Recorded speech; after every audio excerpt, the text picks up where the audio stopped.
और वहीं देखिए इस बीच बड़ी जानकारी आपके साथ साझा कर ले कि दिल्ली में इजरायली दूतावास की सुरक्षा जो है बढ़ा दी गई है। अब्दुल कलाम रोड को बैरिकेड लगाकर बंद कर दिया गया है। दिल्ली पुलिस गाड़ियों की सुरक्षा जो है बढ़ाती हुई दिखाई दी। इजरायल पर ईरान के हमले के बाद मिडिल ईस्ट में तनाव का माहौल है। ऐसे में भारत में इजरायल एम्बेसी पर किसी भी साजिश को रोकने के लिए दिल्ली में सुरक्षा कड़ी कर दी गई है। इन इलाकों में किसी तरह के प्रोटेस्ट ना हो, उसी को देखते हुए दिल्ली पुलिस ने इजरायल एम्बेसी की सुरक्षा व्यवस्था बढ़ा दी है और एम्बेसी की तरफ जाने के रास्तों को बंद कर दिया है।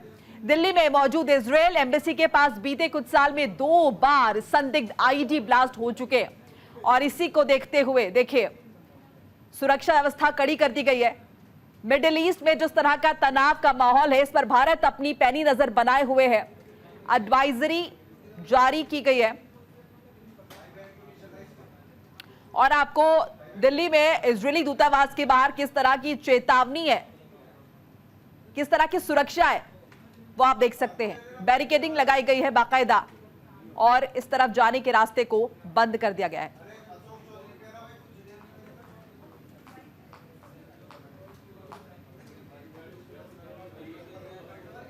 देखिए ईरान ने हमला किया इजरायल पर, जिसके बाद बेंजामिन नेतन्याहू ने भी चेतावनी जारी की और कहा है कि परिणाम इसके भुगतने होंगे। लेकिन मिडिल ईस्ट में ऐसे बहुत सारे प्यादे हैं जो बेंजामिन नेतन्याहू की दिक्कत जो है निश्चित तौर पर बढ़ा सकते हैं। तो इजरायल वर्सेस ईरान का जिक्र करें, महासंग्राम है। ईरान ने इजरायल पर बड़ा हमला बोला है। ईरानी सेना ने इजरायल में 200 से ज्यादा मिसाइलें दागी है। ईरान की ओर से तकरीबन 1 घंटे तक मिसाइलें दागी गई। इजरायल ने नागरिकों को बम शेल्टर में जाने का निर्देश दिया। इजरायल ने ईरान को जवाबी कार्रवाई की चेतावनी भी दी है। बेंजामिन नेतन्याहू ने कहा कि इस हमले का परिणाम जो है वो ईरान को भुगतना होगा। इससे पहले आपको याद होगा अप्रैल में भी ईरान ने इजरायल पर इसी तरह से हमला किया था और एक बार फिर से ये हमला जो है ये देखने को मिला है, जिसके बाद जो नागरिकों को शेल्टर में जाने की सलाह जो है वो जो कहीं ना कहीं इजरायल की तरफ से, सरकार की तरफ से दी गई। तकरीबन 1 घंटे का वक्त रहा जब मिसाइलें दागी गई, हमला जो है वो किया गया ईरान की तरफ से। 200 से ज्यादा मिसाइल बताई जा रही हैं जो कि दागी गई हैं, जिससे हमला बोला गया। अब देखना होगा कि इसकी आगे क्या परिणाम होते हैं, इजरायल किस तरह से पलटवार करता है। अगर हम देखें लगातार राजनीतिक प्रतिक्रियाएं जो है अंतर्राष्ट्रीय मंच पर वो भी आनी शुरू हो गई हैं। अमेरिका ने अपना स्टैंड क्लियर कर दिया है, ब्रिटेन ने भी कह दिया है कि वो भी इजरायल के साथ है।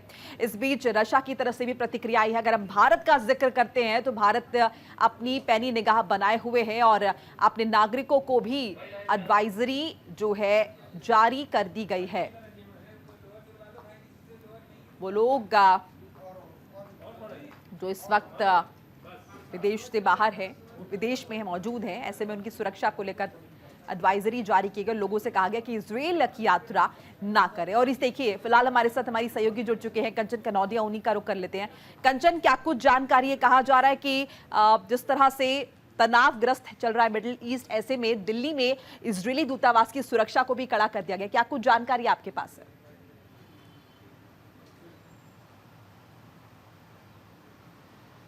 जी बिल्कुल, देखिए आपको बता दें दिल्ली स्थित इजरायली दूतावास के बाहर इस वक्त हम मौजूद है। आपको मैं दिखाना चाहूँगी, ये वही रोड है एपीजे अब्दुल कलाम रोड, जहाँ पर इजरायली दूतावास आगे स्थित है। यहाँ पे 3 लेयर्स की जो है बैरिकेडिंग की गई है। पुलिस सुरक्षा सुबह काफ़ी ज़्यादा थी, फिलहाल कम कर दी गई है। आपको बता दें 3 लेयर बैरिकेडिंग के बाद एक तरफ का रास्ता इस तरफ बंद है और आगे जब देखते हैं तो दूसरी तरफ का रास्ता भी बंद है।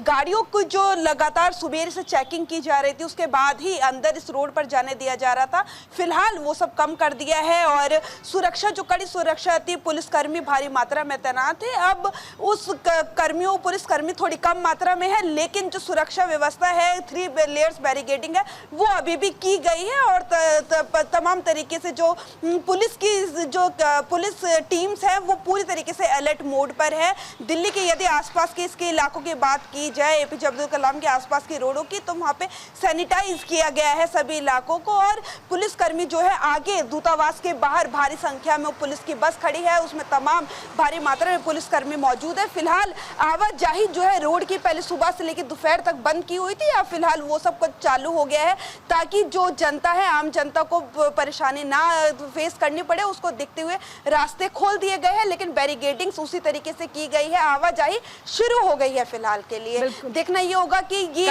भी जानना चाहेंगे, जिस तरह से आपने कहा कि सुरक्षा कड़ी की गई, हालांकि फिलहाल जो है थोड़ी राहत नजर आ रही है, ये स्थिति कब तक बनी रहेगी, कब तक सुरक्षा जो है, क्या कुछ बातचीत हुई अधिकारियों से इस बाबत, क्या कुछ उन्होंने बताया?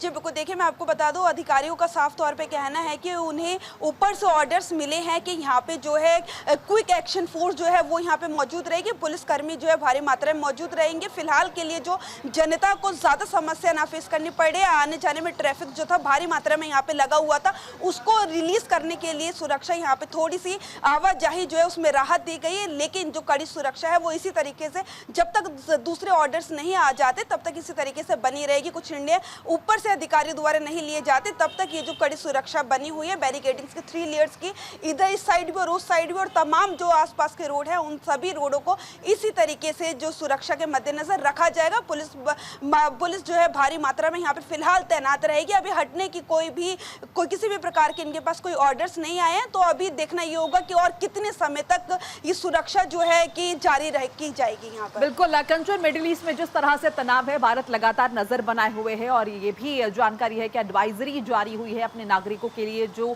भारत में रह रहे हैं, उन्हें कहा गया कि इजराइल की यात्रा ना करें, और जो वहां पर मौजूद है उनसे भी कहा गया कि अपना ख्याल रखें।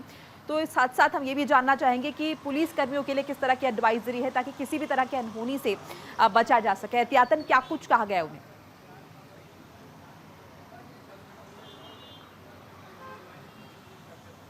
जी बिल्कुल, देखिए आपको बता दें तमाम तरीके की जो है भारत सरकार ने एडवाइजरी जारी की है। जैसे कि आपने बताया, लोगों को अननेसेसरी ईरान इजराइल जाने से रोका भी गया है, मना किया गया है कि अननेसेसरी ना जाया जाए वहाँ पर, और तमाम तरीके की यहाँ पे सुरक्षा व्यवस्था कड़ी है। लेकिन आपको बता दें पुलिस फोर्स जो है वो बिल्कुल अलर्ट मोड पे है। क्विक एक्शन फोर्स जो है तो वो बिल्कुल जस्ट इजरायली गेट के वहाँ तक हमें नहीं जाने दिया जा रहा, वहाँ पर जाना किसी को भी अलाउड नहीं है।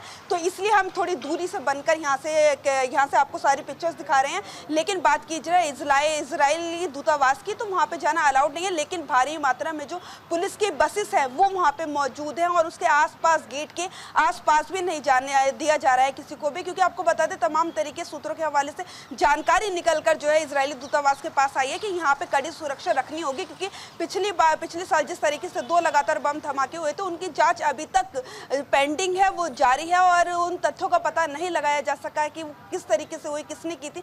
उसी को लेके और भारी मात्रा में जिस तरीके से ईरान और इराक में हिजबुल्लाह को लेके युद्ध की जो है शुरुआत हो चुकी है, ईरान ने अपनी 200 से ज्यादा मिसाइलें दागी है इजराइल के ऊपर, और इजराइल ने कहा है कि वो बदला लेगा। अमेरिका भी उसके सपोर्ट में, ब्रिटेन भी उसके सपोर्ट में उतर आया है। तो कहीं ना कहीं माना जा सकता है लड़ाई कितनी, अगर यदि आगे बढ़ती है तो कितनी भयंकर होगी। उसको लेके भारत सरकार फुल अलर्ट मोड पर हो गई है। लोगों के लिए, जनता के लिए एडवाइजरी जारी कर रही है। तमाम पुलिसकर्मी जो है यहाँ पे मौजूद है, किसी को भी रिलैक्स मोड पे या फिर छुट्टियां जो लोगों की थी वो सब कैंसिल करके उन्हें यहाँ पे तैनाती की गई है। किसी भी तरीके से फिलहाल जनता को जो परेशानी हो रही थी, रूट डाइवर्ट हो रखे थे, और जिस तरीके की कुछ राहत फिलहाल के लिए दी गई है। चलिए शुक्रिया कंचन कनौजिया, तमाम बातचीत जानकारी के लिए आपका।